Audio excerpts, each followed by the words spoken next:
Welcome back, everyone, to JFace Games. Today we're going to be talking about Star Trek Adventures and what I like about it and what I might borrow from it. I'm not sure. We'll see.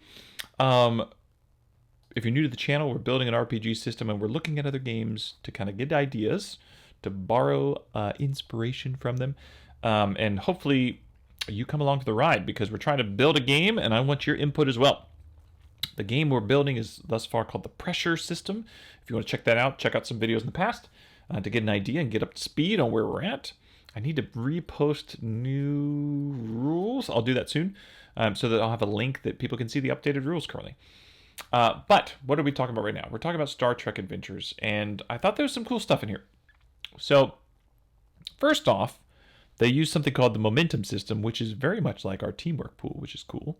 There's some combo. It's different, but I like what they're doing.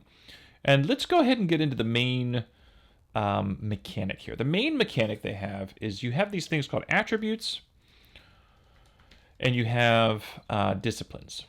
And I really like this so far. So attributes, in essence, they're like your D&D attributes. You have control, daring, fitness, insight, presence, and reason. And they have a lot of similarities to some of the D&D strength, con, dex, etc. And I might like these words more. I have to think about that some more, but I really like these attributes. I thought they came up with some good ones. Now the disciplines are very Star Trek-y, right? This is where the real Star Trek-y comes in. Command, well, that could be anything. But then con, security, engineering, science, and medicine, right?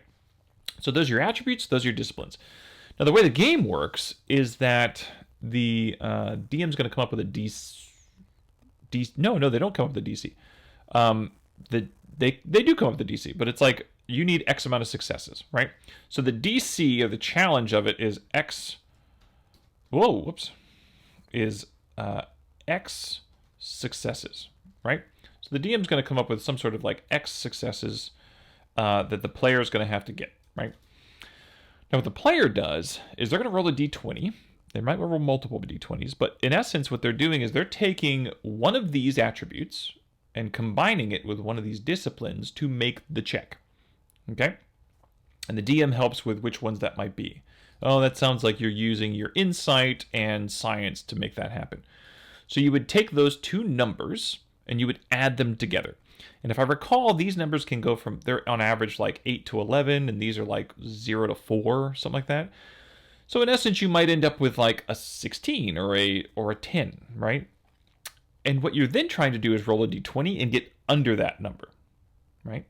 Now, depending on how many successes you need, you might have to be rolling lots of d20s, okay? Standard is you only roll 2. And you say, well, what happens if you need 3 successes? Well, that's where the momentum comes in. Momentum is a currency amongst the team that you will spend momentum to get extra d20s that you can then roll, okay?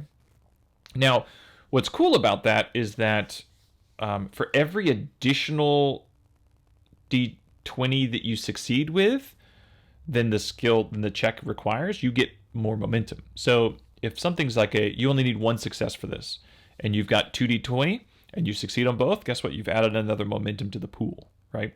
And momentum is interesting because it's diminishing return, meaning that like if you've got one momentum gives you 1 extra d20, but then if you want a second momentum, you have to spend another 2 momentum, or second additional d20, you have to spend another additional 2 momentum. So you've got 2 d20. You want 3 momentum. You want a 4th one, 2 more momentum. You want a 5th one, 3 more momentum. So that's how you can burn through it really quickly. So I thought this was really cool. I thought this was a cool system. Mainly these attributes and these disciplines. I like that. That feels kind of like Savage Worlds, that you have your 5 base stats and then you have like the skills. So in Savage Worlds, you would have like agility and I don't remember them all. Agility, vitality, maybe, those kind of things. And then down here you would have like shooting. And so it's very similar. You pick 2 dice from one that's sort of like what you do and one that's like your innate abilities. So that's kind of cool. So it has some similarities there. But then what's neat is that then one of the reasons I really started exploring this game, I wasn't just reading this for the hell of it, is that in my game I want some airships, and this has spaceships. And so what they do is the ship system has systems. Whoops. Systems versus departments. And it's the same freaking concept, right? Here you have comms, engines, structure, computer, sensors, weapons. And then down here you have in departments, you have command, security, science, engineering, medicine, right? So I think it's just really cool because then you end up having the same system. It mirrors that you just come up with which one am I having to roll, which 2 dice am I rolling to solve this problem. And then the other thing it goes into like roles. So here are, I'm just going to grab this and copy and paste it over.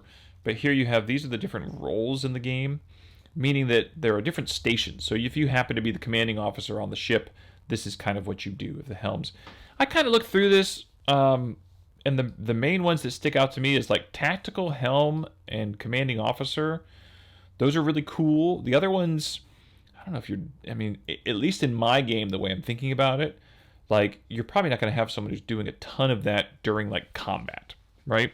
Now, in a Star Trek game, I totally get it because there's so, but I could only imagine what the cognitive load is on the DM to make sure that if you've got 5 players and they're at different stations and you've got someone who's in communications, that you're making sure during your combat there's some sort of communication going on, or sensory operations or navigation. So it's like, that to me is one of those things where it's like, oh man, I couldn't DM that. I'd have to watch a lot of Star Trek in order to get a feel for being able to DM that. Anyways, for me, the highlight here was I really liked this concept they had in terms of how they use their attributes and disciplines. I liked how they use their momentum. I like that they have an opposite for momentum. They have threat. So in other words, the DM can be developing something that they can use. So I thought that was really cool. There was really, I thought there was a really cool system for how you built your character. Like you in essence built out a lot of their backstory in terms of like, oh, this was their first adventure, this was their second, and you had like nice lists of things in order to create your first officer, like how they came to be, where they went through in Starfleet and blah blah blah. And so it was really nice. It was quick still. It was really quick, but it was things like that, depending on what you chose, that would then add to your control, daring, fitness, insight. So it was really nice. I thought there was some cool design there. Overall, I'd like to get a full copy of the game. I probably will at some point in time, just to see how they do some of the actual ship design a little bit more. Even though I'm leaning more towards Mothership in terms of ship design, I like what I'm seeing here in terms of this. Right? I like some of these, what's the departments and systems, so that might be cool.